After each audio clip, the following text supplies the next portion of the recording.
right, welcome back to Light the Fuse, the only Mission Impossible podcast, wherein one of us is just really proud of the show and the other one is deeply ashamed, and it's up to you guys to figure out which one is which. Wow. I don't know if I'm certain who's who. This is Drew Taylor, once again joined by Charles Hood. Hello. We have some big news to start off the show. Yes. Charles, you want to drop this bombshell? Well, we have a very, very special guest, as we've been saying. Another Oscar winner will be coming on the show. Two-time Oscar winner. Two-time Oscar winner will be on the show in 3 weeks. And that is Mr. Brad Bird. Yeah. We spoke to him for, I think, a little over 2 hours. Yeah.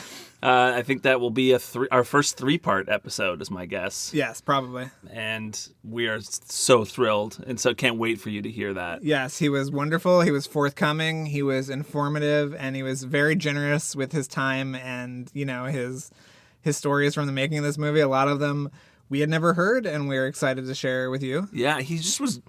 You could just see he's just bursting with ideas. Yeah. He had all these really great ideas for the movie, that some of them that didn't make it into the movie, and he told us about. Yeah. So I think you'll be really excited to hear some of those things, and just about the shooting and Tom Cruise, and he just talks about everything. It's awesome. It's really great.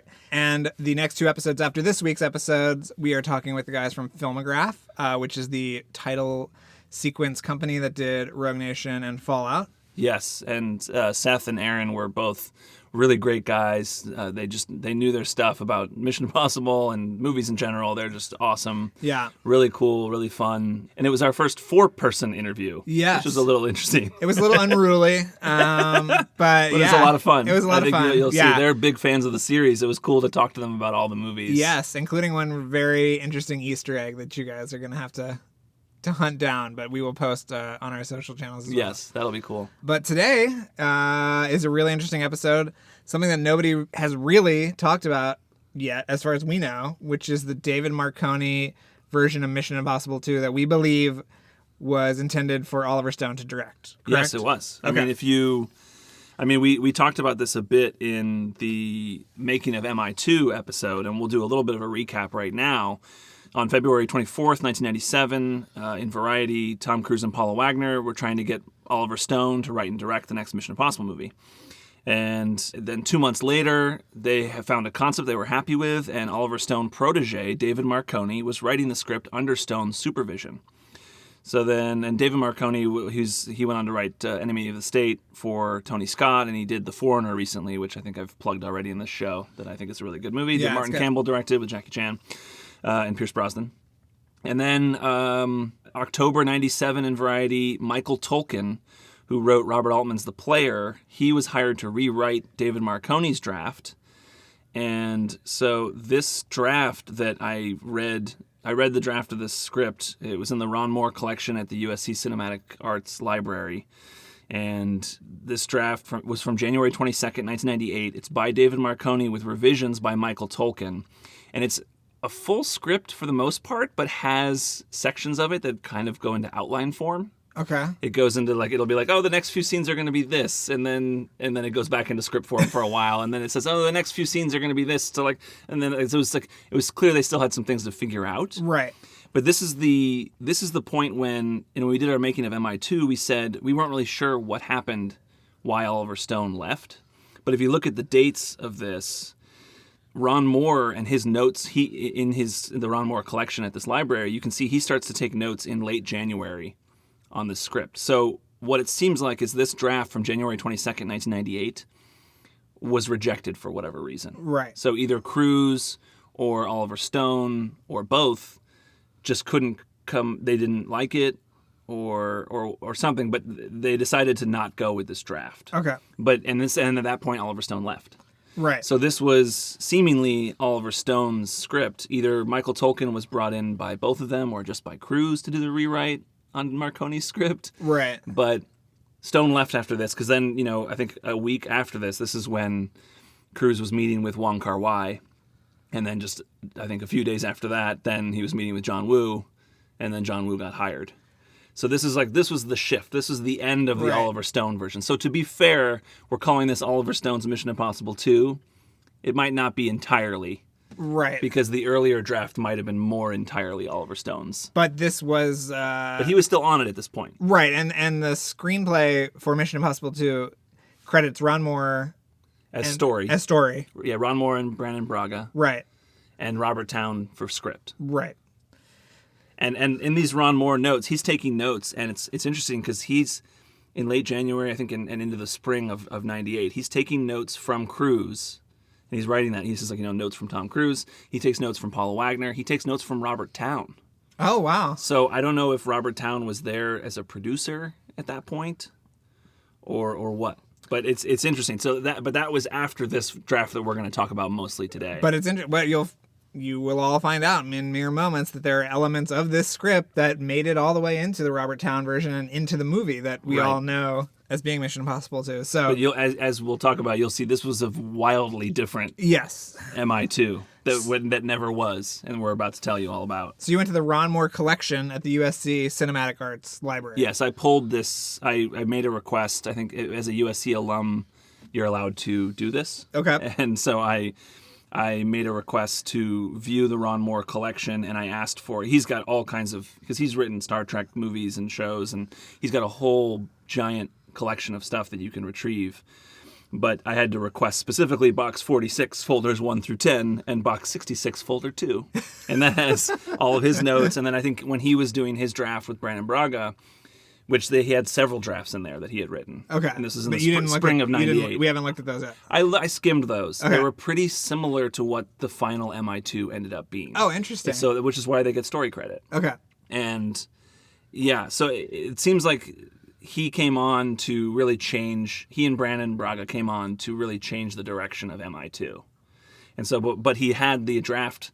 Because obviously they had him look at the draft that was like, okay, I assume Cruise and Wagner were like, this is the draft that we had, but it wasn't working. We want to move in a new direction. And he has that draft there in this collection, and that's how I was able to read it.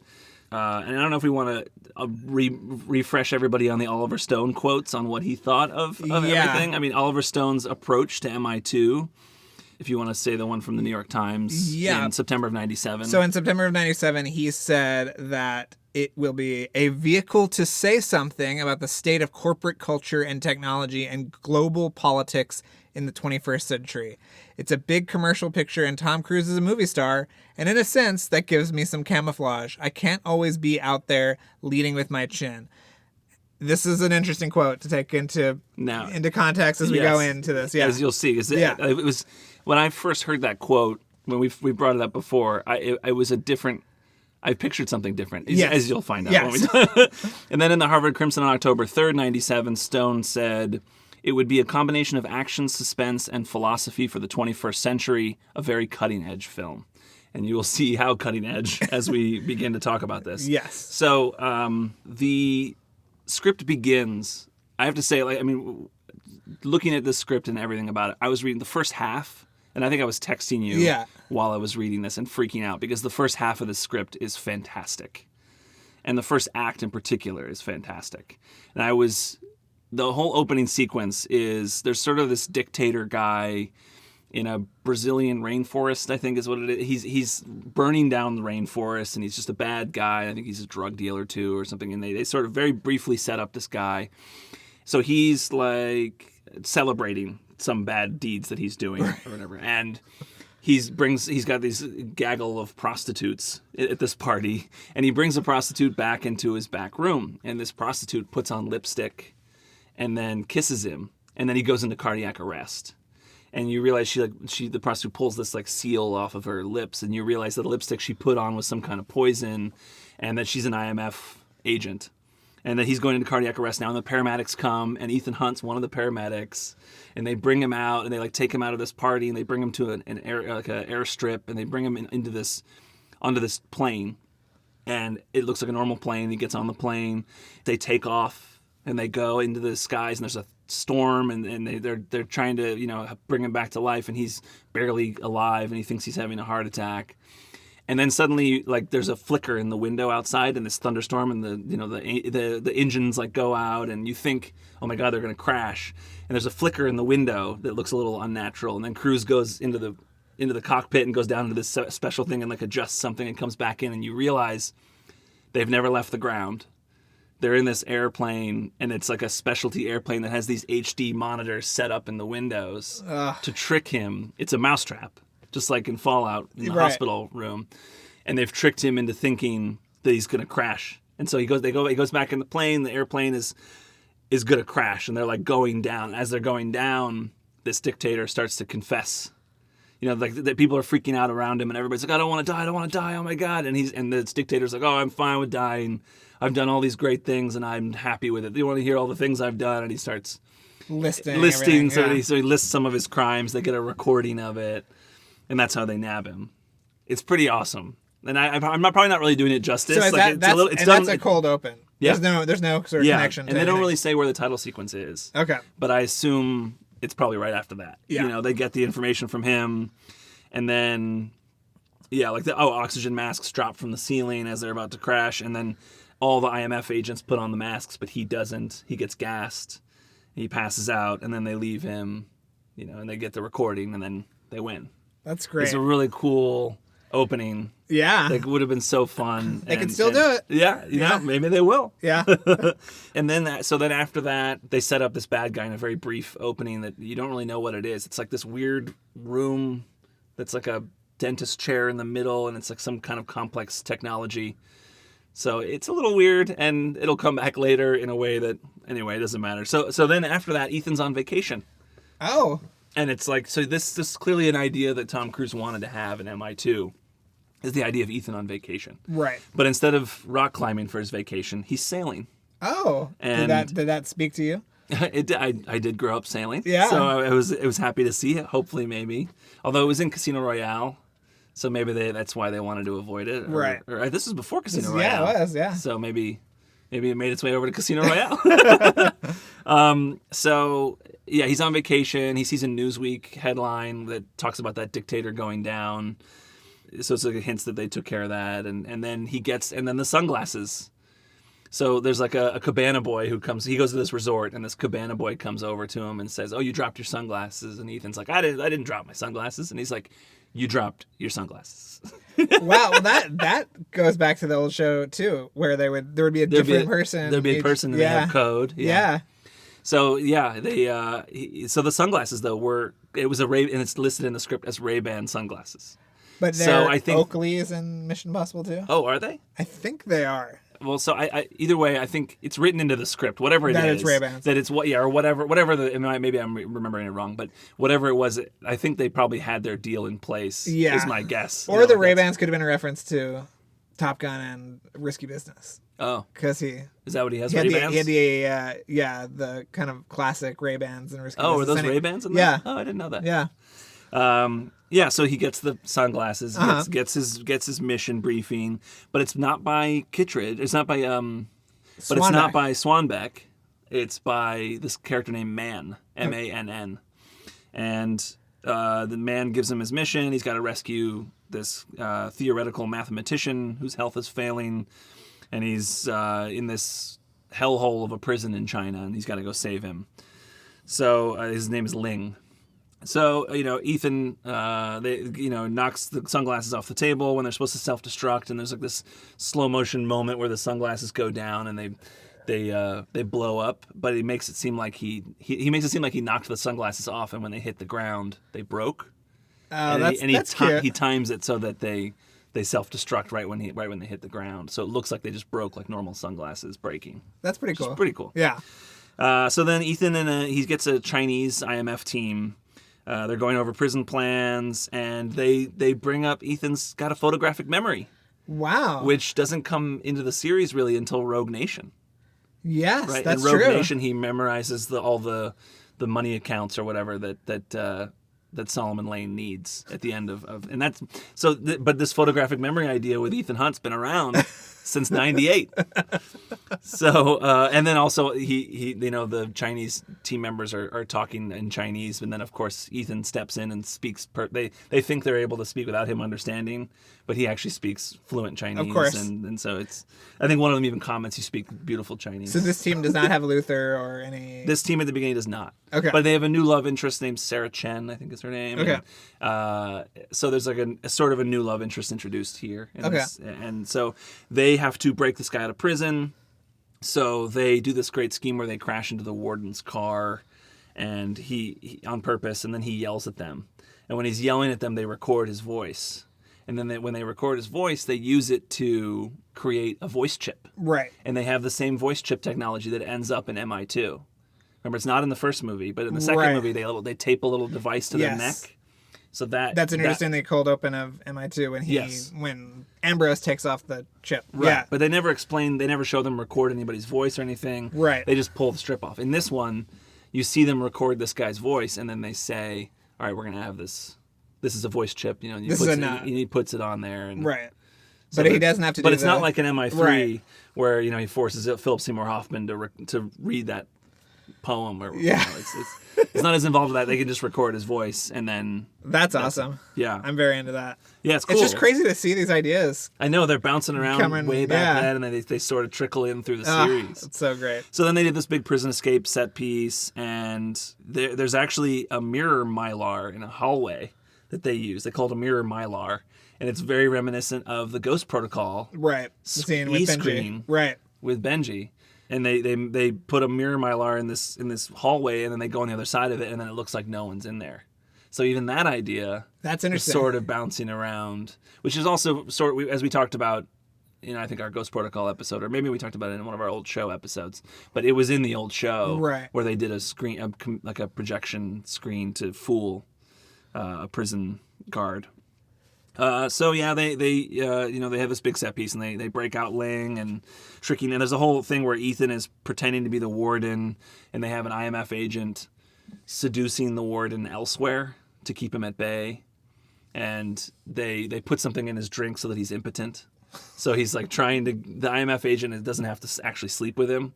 He can't. That's get really it up, interesting. So it's pretty fun. Yeah. And then of course he gets mad and then leaves and then ends up coming to the prison while they're doing the prison escape. And then Ethan has to pull off his mask, and then they actually end up putting an Ethan mask on the warden to make the bad guys think that he's Ethan, and then they shoot him dead. It's got the mask crazies a little bit. Wait, who are the bad guys? Well, the guards of the prison. The guards, yeah, okay. Yeah. They're trying to get out of this prison, and that's intense. And yeah. Yikes. So it's a lot of mask play. Okay. So then they escape, and there's also like a mention of while they're escaping, they drive through a hillside shanty town, which is very reminiscent of Police Story. Yes, and later appropriated by Michael Bay for Bad Boys 2. But Police Story, which is coming out on Criterion soon, which I'm very excited about. Yeah. It's one of Jackie Chan's, if not Jackie Chan's best movie. And there's the whole opening sequence of that movie is him driving down this hill through this shanty town, all these cars destroying this town. It's amazing. It's a crazy sequence. And they kind of almost sounds like they were going to do something like that in this, with Ethan driving through this shanty town. He gets away with Ling, and then he delivers Ling to some guy named Coburn who supposedly works for IMF. And then they go over into Vietnam.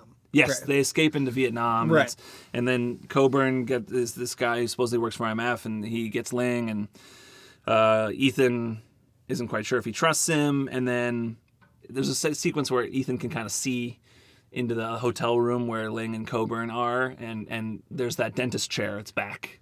And Ling sees this dentist chair, and as soon as he sees it, he goes to the window, and he actually can see Ethan Hunt, and he yells out to Ethan Hunt, "You lied to me," and then he commits suicide. Holy shit. Yeah, it's crazy.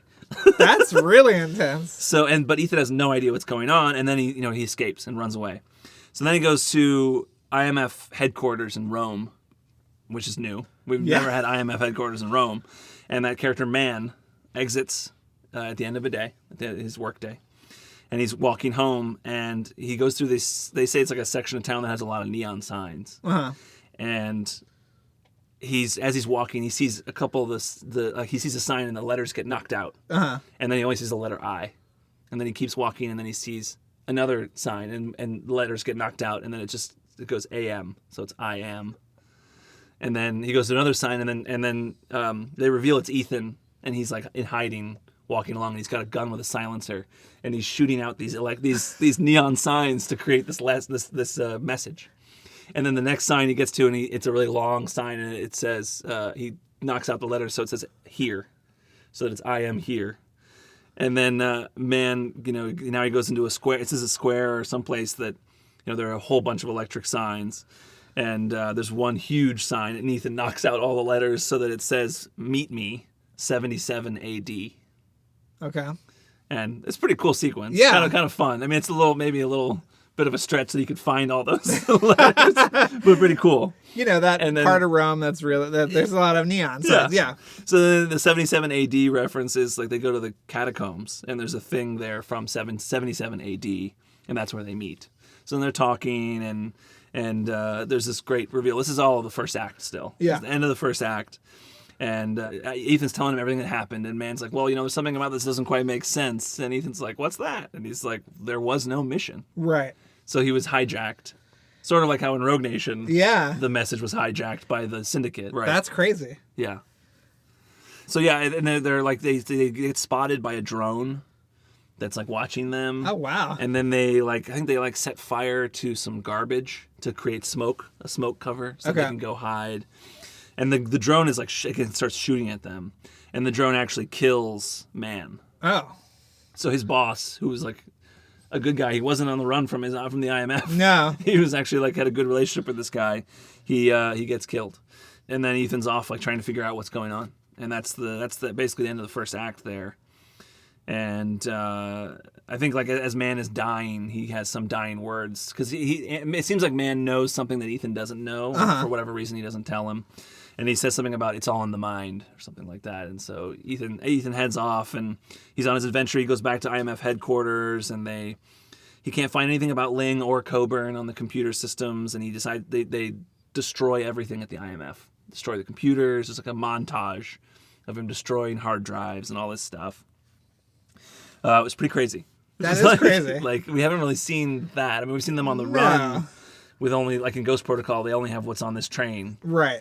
But the idea of going to IMF headquarters and smashing things. Yeah. It's also weird to me that IMF headquarters is in Rome. Yes. Why did they do that? Yeah.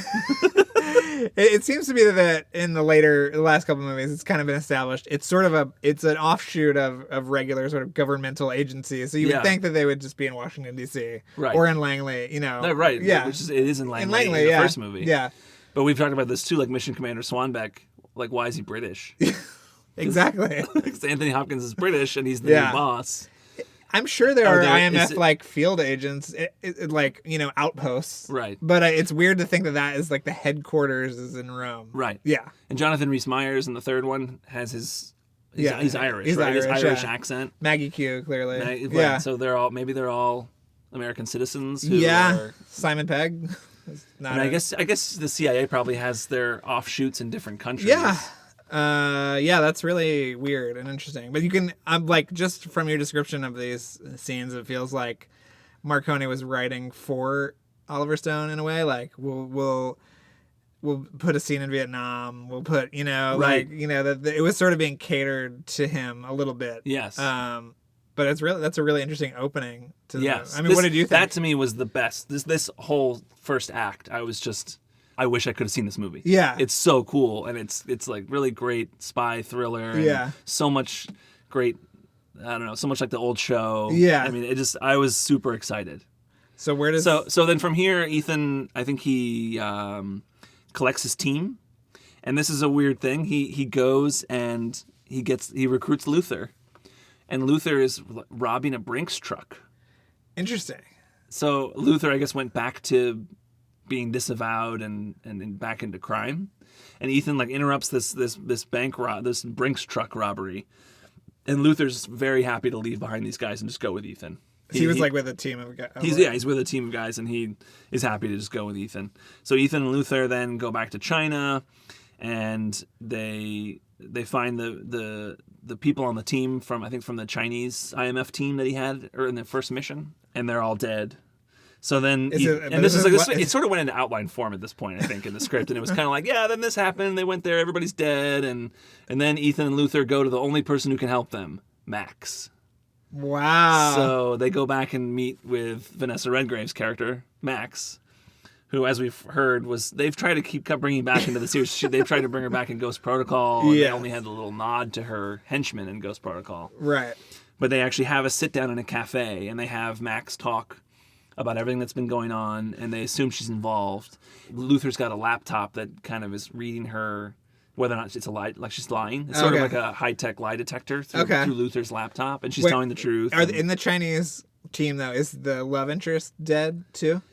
So when he was escaping from the prison, he thought she might have gotten shot, and he wasn't sure what happened to her. Okay. So she's gone, and he's not sure if she survived. So when they go back to get their team, don't she's worry, not there. She'll be back. Okay. All right. Good. So they're talking to Max, and she gives them a bunch of information. There's some nice dialogue with her, and that's kind of a fun scene. And she starts talking about this theoretical supercomputer that can basically trace everything you've ever done through credit cards and all this stuff. And like basically, unless you live your life only spending cash, then you can be traced. Oh, brother. Which is this is seems like very Oliver Stone conspiracy theory type stuff. But also just very oh, this was written in 1998. Like, the millennium is approaching, that kind of stuff. Yeah. Yes. My criticism in this, where the script goes more and more to me, and the reason why that didn't work, and probably why Cruise realized it, and I think this is what McQuarrie and Cruise have realized, is how old school these movies are. They're classical. Yeah. They don't get too involved in the technology, plot-wise. Yes. Obviously, they have gadgets and things. Yeah. But they're trying to make them more timeless. Yeah. And this movie that would not have been timeless. Uh-huh. It would have been very much of its time. Okay. Anyway, so they, Ethan and Luther, they track down the bad guy. This is the bad guy from the chair. From the chair. They did a very brief scene of him at the beginning where he had this room and a dentist chair, and he was doing some kind of weird, it's almost like a Brazil type thing, or like a Cronenbergian, almost like, I don't know, Lawnmower Man or something. Oh, okay, all right. Like they've got you strap in and then they can read your mind. Type thing. So who's the guy? So this guy is, I think his name was William Thayer. Okay.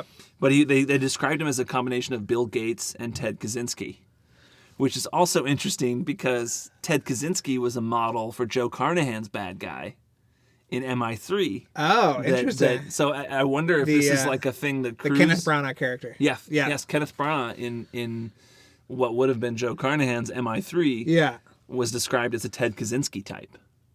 So this is like a villain that's also been kind of toyed around with a few times in the series, but never came to be. And the Prison Break, obviously, there's a Prison Break that opens Ghost Protocol. Yes. So it's just really interesting to see all these kind of parts that have been reshaped for later movies. Okay. So, they introduce this character, and Luther and Ethan are tracking him down, and now Sarah Chen is alive. Okay. That was the love interest. Yeah. She's with William Thayer in his facility, and she's strapped up into the brain machine, and he's reading her memories and looking at... Because in the prison escape, there was something written on the wall that Ling had written on the wall that was like the important information that he needs to complete this device. Okay. This supercomputer that Thayer device. Needs, yes. Okay. And Ling and Thayer used to work together, and now they've had a falling out. So he needs this information that was drawn on the wall in the prison cell. So Thayer set up this mission to get him out. Yes. Okay. And he gets Sarah Chen, but Sarah Chen, it turns out, didn't ever look at the wall, and Ethan was in the way. Interesting. So then Ethan breaks in and like they let him break in, and then you realize Thayer needed Ethan all along because Ethan's the one who saw the drawing on the wall. Oh, that's cool. Yeah, it's pretty cool. They also, along the way, Ethan and Luther, this is really weird and meta. Also weird because ILM has had a relationship with this franchise. Digital Domain. Is Digital Domain still around? It's still around. Yeah, I think it was once owned by James Cameron and Stan Winston. Okay. So I'm not sure if they're still involved. But. Right. And that's a visual effects company that is in this movie. They actually go to Digital Domain. Ethan and Luther go to Digital Domain and recruit a CGI engineer. Okay. To help them with the mission. So he's like a team member. It's a she. Allison. Okay. Allison, I think it was Curzon. Okay. She's a CGI programmer, and she's, they go into Digital Domain, and she's getting yelled at by some bearded director, and then they Who do we think that is? Steven Spielberg? Who do we think? It could have been De Palma. It could have been De Palma, yeah. This is also probably the Michael Tolkin of it. He wrote The Player. The Player, right. Yeah, that's a good point. Yeah. So they recruit Allison to help them in their scheme of what they're going to do. Then they end up going to the William Thayer's lair, and Ethan gets captured. And, oh my gosh, I forgot.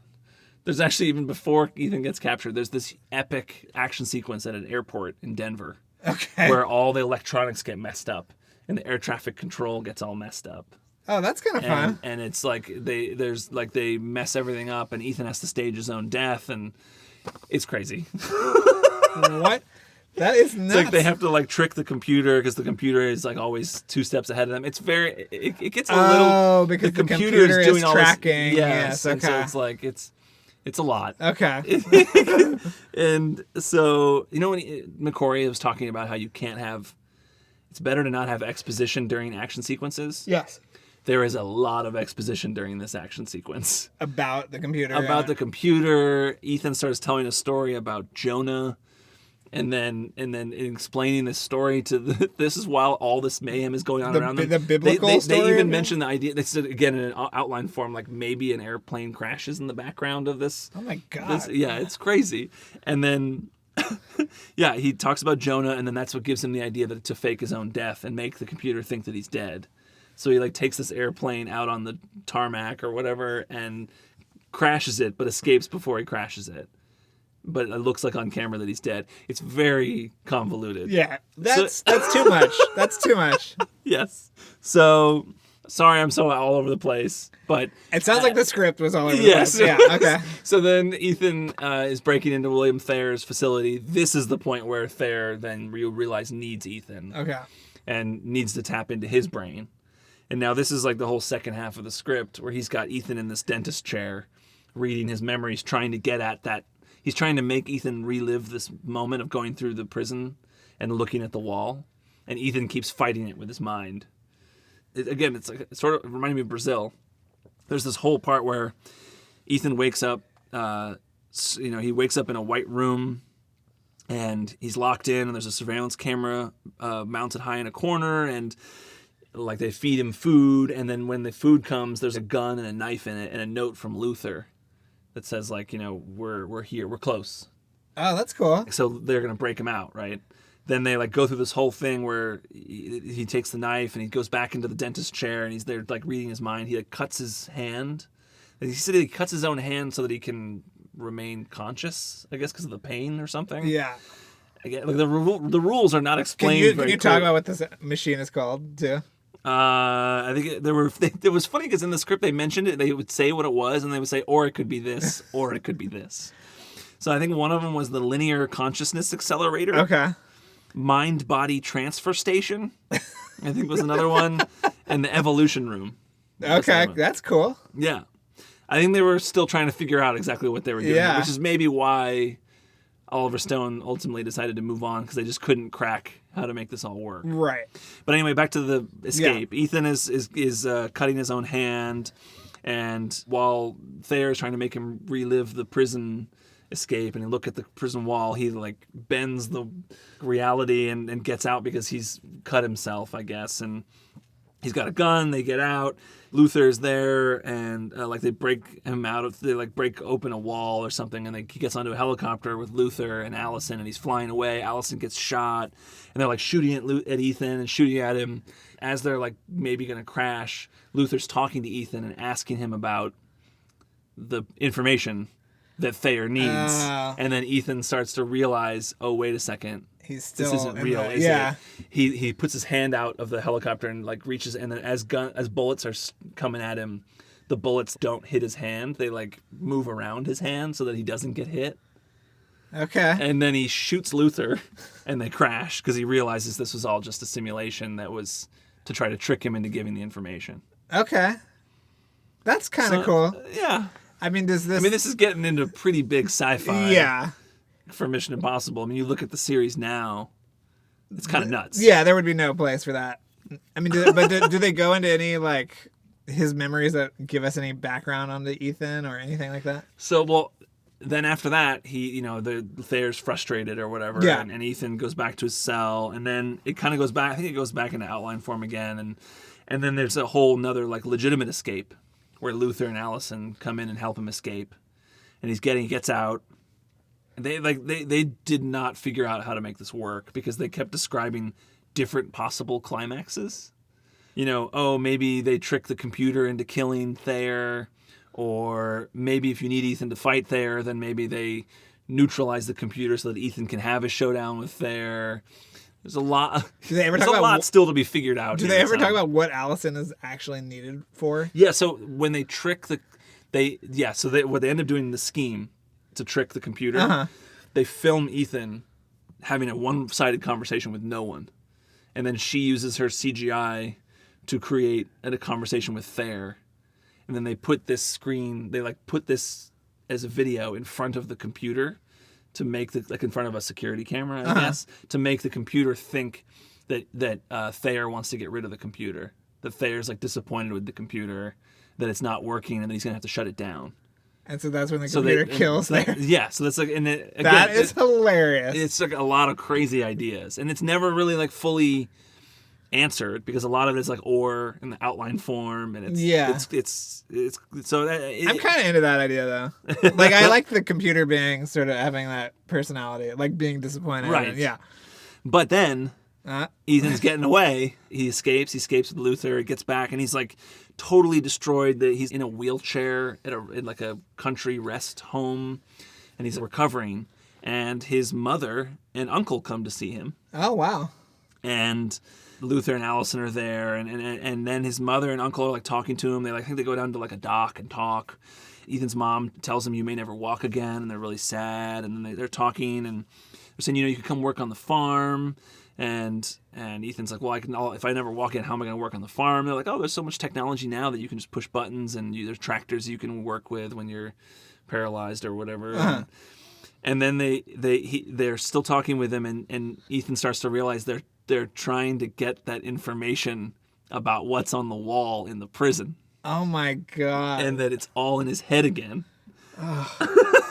That's too much. Yes, it's too much. Yeah. And he realizes it. So then, as he realizes it, he uses his brain to mess it up, and it tears the fabric of the universe apart.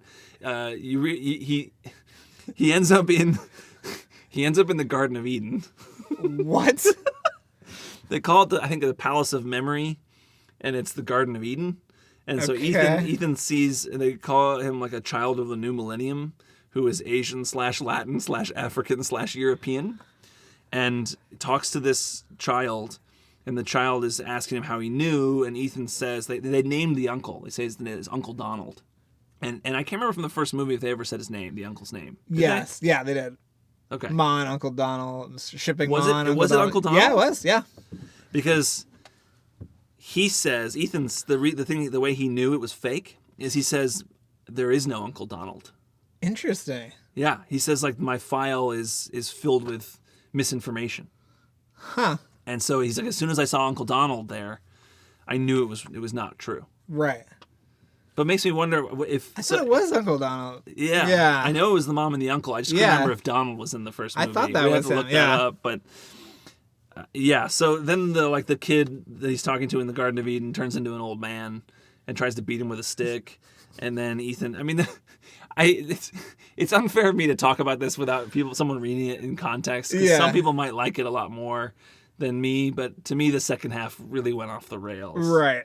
And it sounds like there was just a lot of different ideas for this that were coming from different places, and they probably just couldn't all get on the same page. Well, I mean, okay. And the fact that so much of it ended up in outline form in the second half, I think speaks to how they probably just couldn't get all on the same page. Okay, so you need to finish the scene. Okay, so sorry. So the old man tries to beat up Ethan, and Ethan takes the stick and he's about to beat him, and then the old man turns into a child.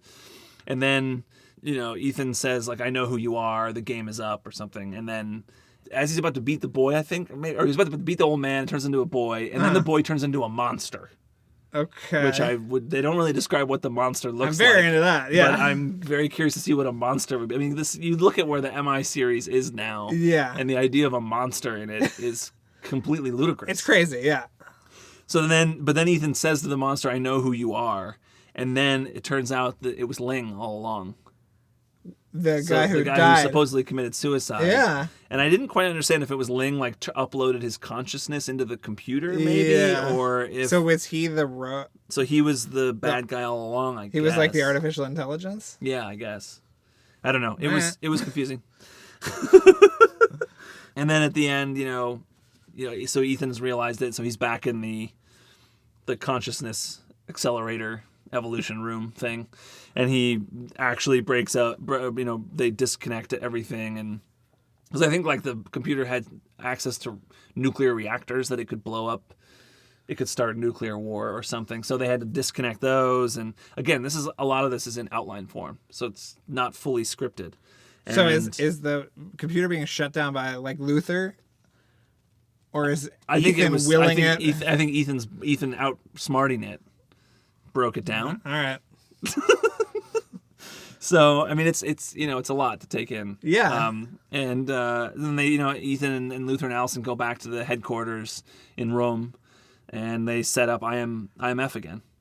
I think there's something on the TV about like there was a lightning fire at an army base to try to as a cover, like the world will never know how close it came to this huge disaster in typical form for the IMF. So what They're happened always to trying the keep what it happened to secret. the Chinese love interest? I don't remember. Okay. That's a great question. I think she might have sacrificed herself. Well, I mean, At some point? it's just interesting because how much of a romance the second one ended up being. Yes. And that's sort of And then sidelined. it wasn't really. Yes, this version was not. Well, Yeah. that sounds insane. Yeah, I don't know. I don't see how that would have worked. I don't. I mean, yeah. budgetarily, it sounds like it was a $500 million movie for Right. that time, too. That might have been also the Yeah. problem Yeah. that they came to. But it's just interesting. Like, Ethan, like, we've heard all these stories about how Tom Cruise didn't want to be lying down in the last scene of Fallout. So to Right. think about him being, like, physically incapacitated for at least a third of the movie is, like, insane Yeah, to me. I mean, it's a lot of the movie where he's just in this chair. Yeah. And then it's all just kind of fake, where it's like simulations in his brain of him Yeah. escaping. And it's just not. It doesn't feel like Mission Impossible. Yeah. Like I said, the first act is so cool, and I was loving it. And then suddenly it just like started to get a little weirder and a little weirder, and then it was just like this just doesn't feel like Mission Impossible. No. It feels like Lucy or Inception or something, but no. Right. Yeah. Which I love Lucy. Actually. Yeah. I always like saying I love Lucy, but that movie Lucy that Luc Besson directed Yeah. with Scarlett Johansson is awesome. Yeah, it's a great It's movie. ridiculous and so fun Yeah. and not Mission Impossible. No, not at all. But so then at that point, the script was rejected by Stone. Somebody. Both either Cruise or Stone, and Oliver Stone left, and then Cruise met with Wong Kar-wai, and then met with John Woo and hired John Woo, and then Ron Moore was on for a while, and then at a certain point Robert Towne took over. But I have to say also, I was taking peeks at Ron Moore and Brandon Braga's drafts. Yes. And in their earlier drafts, which again, from the start, their drafts are pretty similar structurally to the final MI2. Right. There's the opening with Ambrose on the plane, and there's the opening with the guy injecting himself with the Yes. virus. That was all in there. I thought And what was then- cool about their draft, though, or was their draft, or was it the Town draft that had the numbers on the inside of the plane? Like it was like a screen, like the interior of the plane was a screen, and there were numbers on the screen, sort of counting down to his death. Maybe that was the Robert Towne version. Maybe, I don't Yeah. know. Wait, what? Did I text you about this? Maybe I probably just found the Robert Towne draft somewhere. But I was wondering if that, but that was an element. Okay. That might have been. I didn't look that closely. Okay. I was spent one day there. Yeah. So I read the Marconi draft with Tolkin revisions, and then I just skimmed through notes of Ron Moore's and skimmed through the drafts. Okay. And something I noticed in the early drafts, which is very interesting, is the team that they give Ethan. And it's the same thing, the mountain climbing scene. He gets the sunglasses with the mission, and then in the mission they say your team is waiting for you, and one of them is Luther. Mm-hmm. Another one, and then also or the early version of Naya, the Tandy Newton character, her name was Gabriella. Okay. She was an IMF agent. Oh. And they said, they were toying with the idea of whether or not he had a history with her. Or like, did they have a romance before and they're coming back together or not? And they were going back and forth on that. But she was an IMF agent for the first few drafts, it seems like, for Ron Moore. But the big surprise is the other team member was Willie Armitage from the original show. Oh. The Peter Lupus character. That's really cool. Yeah. And, I think they describe him, I think, as like a big guy. Yeah. Just like Peter Lupus. And I think they said mid-30s. So I don't know who they were thinking of casting, if anybody. But at one point, Willie was going to be back in this series. That's really cool. It's also weird that they only got story credit, considering how close. Yes. But I think it's just this. Yeah, I mean, I'd have to read it. Like again, I didn't read the script that closely, but I was just sort of skimming through it, and I was like, oh, these are all the kind of basic beats of the eventual of what MI2 was, right? Which is, I think, why they justifiably got their story credit. And you found some cool things in the notes too. Did I? Well, you found. What did I say? I can't remember. What else did I tell you about? There was a reference to a prison break sequence from a David Koepp version of the original movie. So I think they sent Ron Moore a piece of the David Koepp draft of the first movie, and so this is from December 12th, 1994. This is the David Koepp draft of the first Mission Impossible, and I think they were talking about maybe doing some kind of prison break sequence like this. So they gave him this, just gave him a few pages of the Koepp script, and that was in this Ron Moore collection. I just read it, and it's just a sequence where Ethan recruits Luther. So this is like the Luther introduction, which in the final movie, the first movie, Luther's just there on the train. On the channel, yeah. Luther and Krieger are just there. There's no real introduction other than they're just giving them the briefing for how to break into Langley. But in this draft by Koepp, he like goes and recruits Luther. And I think in the early draft, it seemed like Luther, I think he was he was kind of like a guy who got things. He was like an arms dealer. He arms stuff. He could get you equipment. Which seems like Krieger was more that guy. Yeah. In the final script, because he's like, he says something about like, I need to get all this stuff, and Krieger's like, I can get it next week or whatever. And he's like, that's not what I heard. You can do better than that or whatever. So I think for whatever reason they switched it and gave that to Krieger. Okay. But initially it was Luther, and then with Ethan and Luther they go recruit this other guy named Mitnick, and Mitnick was the computer expert. Okay. And Mitnick actually has the dialogue that Luther has about the top of the line crypto thinking machine laptops, like that whole that line verbatim is in the Koepp draft for this other character Mitnick, who must have gotten cut out. They decided to simplify and make it fewer characters. But anyway, they get Luther. Ethan gets Luther. He gets Mitnick. So Ethan, Luther, Mitnick, and Claire go break Krieger out of prison. Okay. And that's how they get Krieger. So the Jean Reno character Krieger is broken out of prison, and it's like this impenetrable prison in Bombay. Okay. And Claire goes in there pretending to be Krieger's wife, and I think she has like a lipstick thing. She puts on lipstick, and she like uses it as a dart gun, blow dart, like shoots him in the neck, and then Krieger is dead, quote unquote dead. Right. And then they have to pull him out of the prison. That's because I think Krieger, he's about to be incinerated. Yeah. Like I think Krieger makes some comment like the only way I can get out of this prison is if I'm in a box. And then I think some line like Claire's like, "Oh, that's the idea," and then she shoots him with the dart, and then he's dead. And then they pull him out in a box, and he's about to get incinerated. I think Ethan Hunt is the cremation specialist, and then they're gonna like cremate him, and then they just break him out, and that's how they get Krieger. So there was like a whole section of the first movie that never got made where they actually go and get these people. Right. Which is sort of like a Magnificent Seven type recruiting sequence. I'm sure De Palma was just like, no, we just need to cut to the chase. And I mean, they haven't ever really done something like that, going out and getting new team members. So that would have been an interesting thing to see, but it does not feel very much like the first movie. Oh, and another thing that was in the early Ron Moore drafts, Kittredge. Oh, okay. The sunglasses message was not from Swanbeck, and it was not from Mann. Yeah. It was from Kittredge. Ooh. So there was for a while talk of Kittredge being in it, and there were even some story notes about maybe Kittredge is in on it with Brendan Gleeson's character in MI2. Okay. Because I think doesn't he like to own a company or something that's like for the part of the virus, and so I think there was talk of having Kittredge back in at some point. Not in the Oliver Stone version, but in the John Woo version. Okay. So that was I'm interesting. very into that. And then at a certain point in the drafts, they stopped using Kittredge, and then they replaced it with another character's name that was not Swanbeck. It was Richard Wellner. Okay. So that was another boss possible guy. If only. And at a certain point, and again, like with Gabriella, who was the early version of Naya, they at one point the script was you'll have to convince her to rejoin the IMF. That's interesting. So it seems less emphasis on her sexual history and more on her spy craft. Right. But I think it was always in there. Okay. Because in the whole, that's the thing we don't love about MI2. Yes. Is that I loved the idea of them bringing her back for her skills, but instead they're like, oh no, it's actually because she has a past relationship with Ambrose.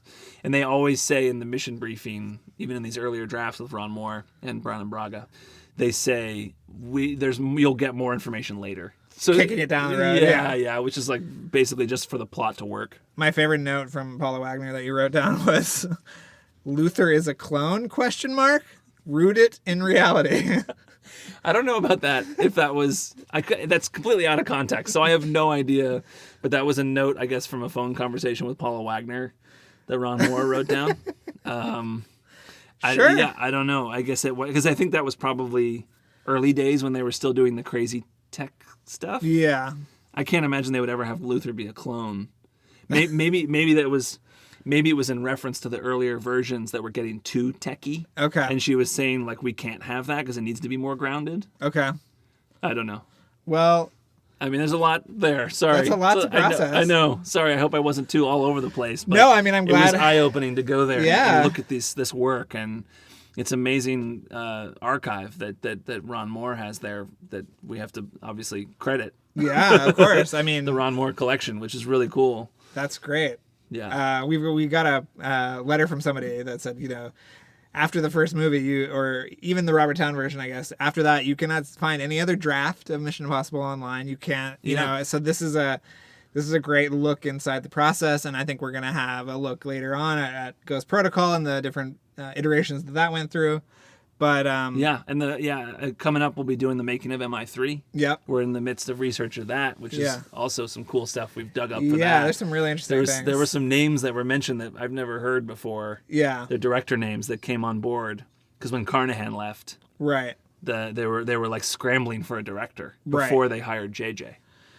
But we'll get into that later. We'll get into it later. But this has been eye-opening. Thank you for going, Charles, and spending the afternoon at the Ron Moore library. It was so fun. Yeah, that's an awesome, what could have been version. Oliver Stone's Mission Impossible. Yeah, oh my God. If anyone has concept art of this, I don't know if it even got to that stage, but I would love to see that. I would imagine people worked on it. Yeah. So if you know anybody, please let us know. Yeah. We'd love to have. Is Allison a real? I'm these unmade versions are so fascinating to us, and we love them, and we want to have them be appreciated for what could have been. It's so cool to think about. I wonder if there was an Allison at ILM or a Digital Domain that did concept art for this crazy stuff. Yeah. It seems like why it wasn't made for a number of reasons, but from reading it, but it's still a fascinating look at what could have been. Yeah. It's crazy. Yeah. But stay tuned. Stay tuned. We got a lot of great shows. Filmograph the next 2 weeks. Those guys are awesome. Bird the next 3 weeks after that. Yeah, Brad Bird. And be sure to like, subscribe, email us, follow us on Twitter and Instagram at LightTheFuse-Pod. And we'll be back next week.